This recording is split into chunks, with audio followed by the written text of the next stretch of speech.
Welcome to the Plato Paradigm, a paradigm shift in reading Plato's dialogues. Episode 163, IO 530c to D.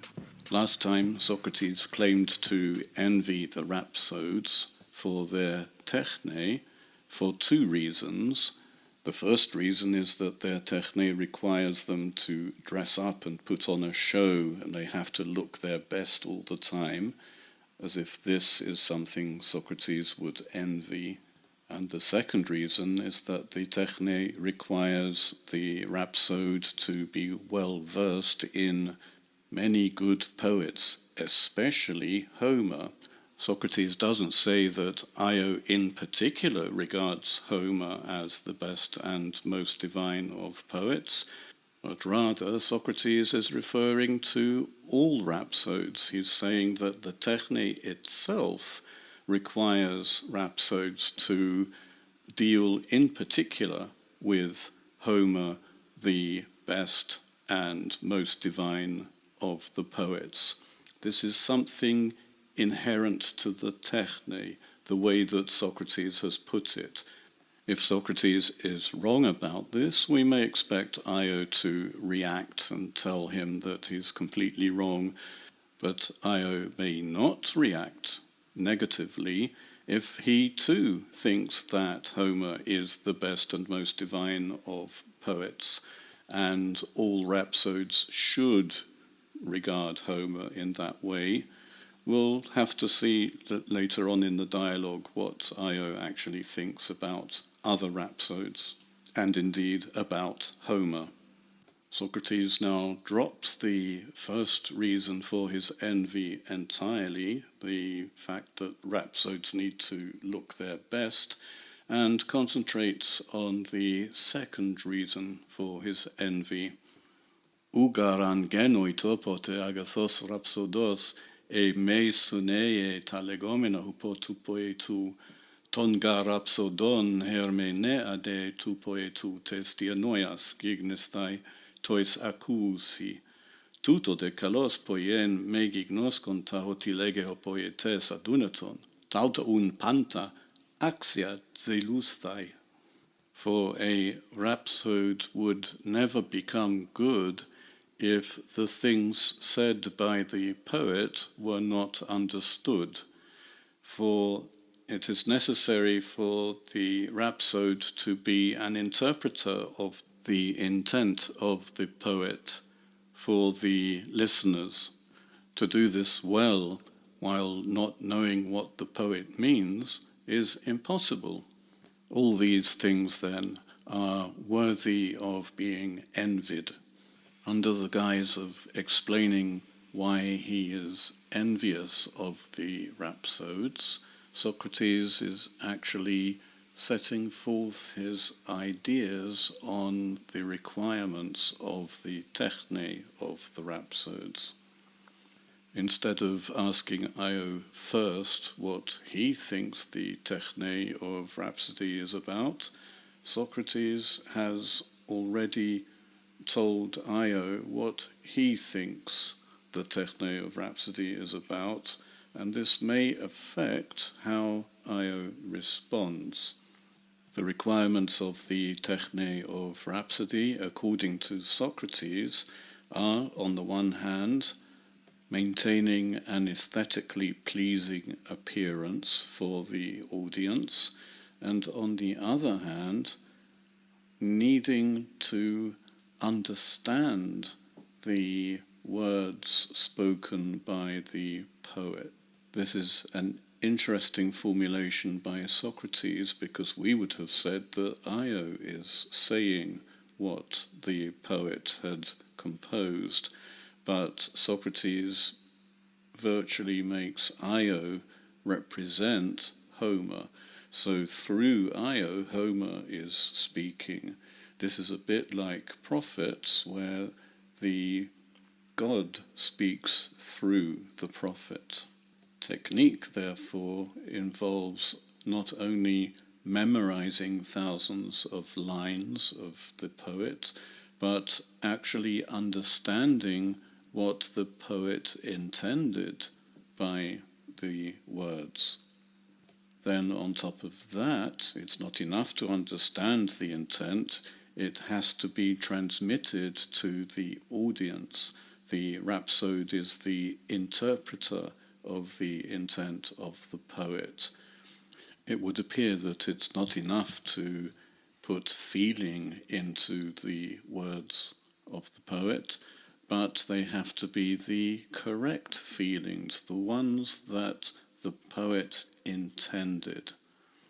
This begs the question whether it is at all possible to understand the intent of the composer of a poem or a work of any kind.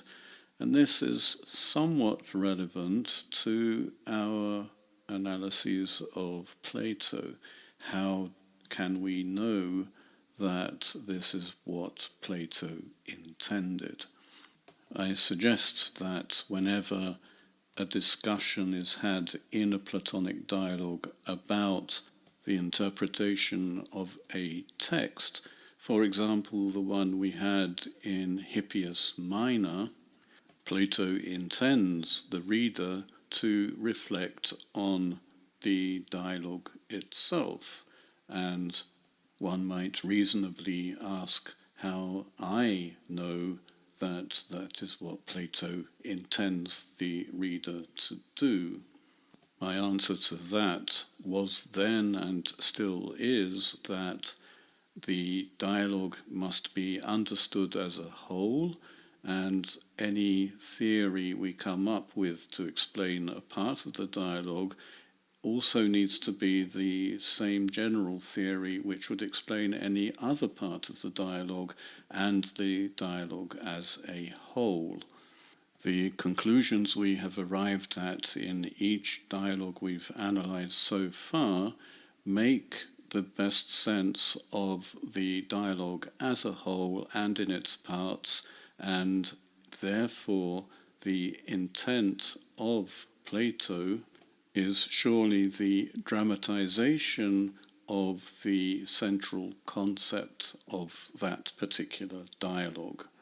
Thus, we can be fairly sure of the intent of the author when there is coherence in the parts and in the whole. And this is a problem with Homer. There is no coherence. Homer was not one poet.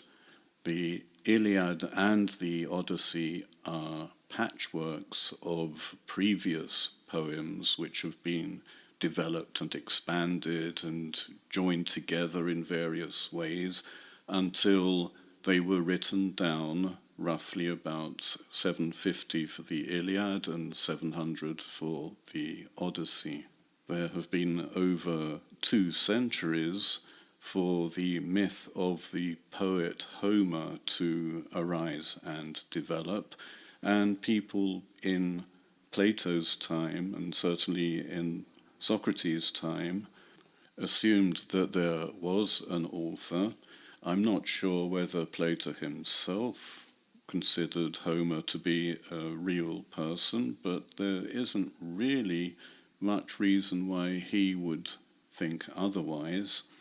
But I'm sure that he would be at a loss as much as I am when it comes to working out the intent of the poet, because there is no systematic coherence in the poem apart from the meter.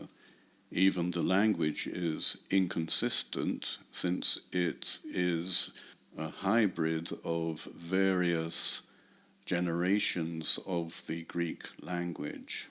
It's interesting that Socrates has raised it as an obvious fact that rhapsodes need to understand the intent of Homer, and indeed of any other poet. There is one advantage to trying to understand the intent of other poets, and that is that they were real.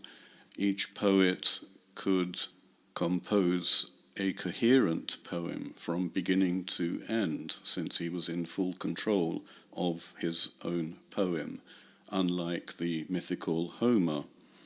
So now let's see what Io has to say in response to Socrates' obvious admiration for the rhapsodes.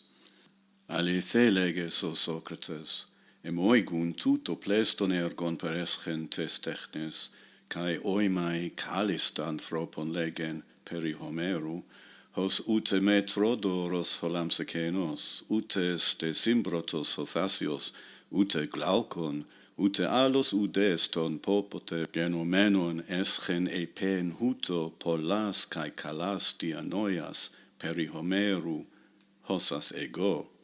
You say true things, Socrates.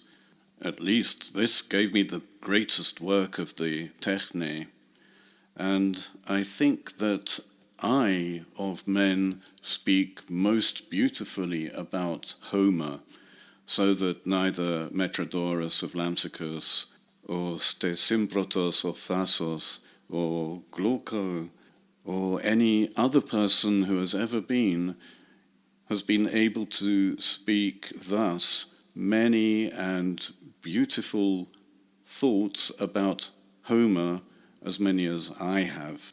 That is, as many thoughts as I have spoken. Io is using the same word that Socrates used, dianoia, we would say dianoia, but they are clearly using the word in different senses. Socrates used the word in the singular, while Io is using it in the plural. Socrates means intention altogether, the intention of Homer, while Io is thinking of each particular state of affairs in the poem, the emotion which is required in that particular context, the thought of the poet in an immediate setting. So while Socrates was saying that the rhapsode can understand the intention of the poet, Io understands what Socrates is saying as the rhapsode is able to express beautifully the thought of the poet in any given context. And he, of all rhapsodes, speaks most beautifully. He presents Homer's words in the most effective way, which gets the best response from the audience. Io then treats dianoia as aesthetic, and he says that he interprets every dianoia of Homer more beautifully than some other rhapsodes who he lists. Presumably he sees these as his main rivals. Glauco is not Plato's brother. This is another Glauco, a famous rhapsode, apparently. We don't know anything else about him.